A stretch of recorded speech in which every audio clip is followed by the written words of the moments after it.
What's going on, guys? XSR Detroit here with a quick but important video for you today. Recently, a friend of mine, Dan, and fellow XSR 900 rider was involved in an accident and needs our help. He's in rough shape and has a long road to recovery. His girlfriend Ashley has set up a GoFundMe for him, which I will put in the description of this video. And what I'm hoping to do through this video is just bring some exposure to it. My experience in the XSR community the last 3 years has been just very good. It's just a good group of people, helpful people, and I thought this would be a good opportunity to help one of our own. I met Dan a few years ago through the group. He lives in Windsor, and I live outside Detroit. So we had all these plans to go on these rides. We would just talk bikes and paintball and tech stuff. Dan's the kind of person that, like, when you meet him, you just click instantly. It's like, I think that's kind of rare in adulthood, that you just find a person like that where you're like, yeah, dude, we're friends now. It doesn't usually happen like that fast, but he's just been a great dude. And unfortunately, what happened to him can happen to any of us.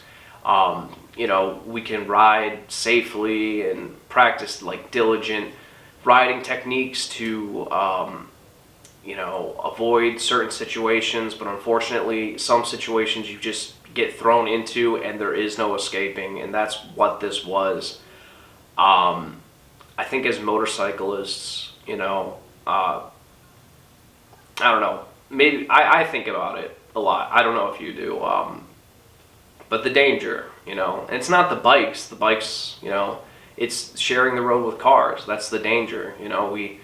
None of us want to leave the house and then we don't make it back because you end up in the hospital and your bike's wrecked. Nobody wants these things, but unfortunately they do happen.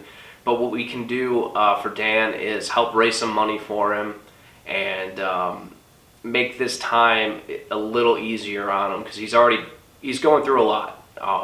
So if you can donate, please donate. The link is in the description, as I said, and hopefully we can help him out. I hope that this video brings exposure to the GoFundMe. If you've spent any long amount of time, I guess, in motorcycling, these things do happen, and it's easy to, maybe drive past an accident. It's a biker, and it's like, oh shit, like that is sad, but you don't know them, but you hear about it, and sometimes it's your friends. I don't really know what else to say. Please donate if you can, and help one of our fellow XSR 900 riders out. Thank you, guys. I'll see you in the next video.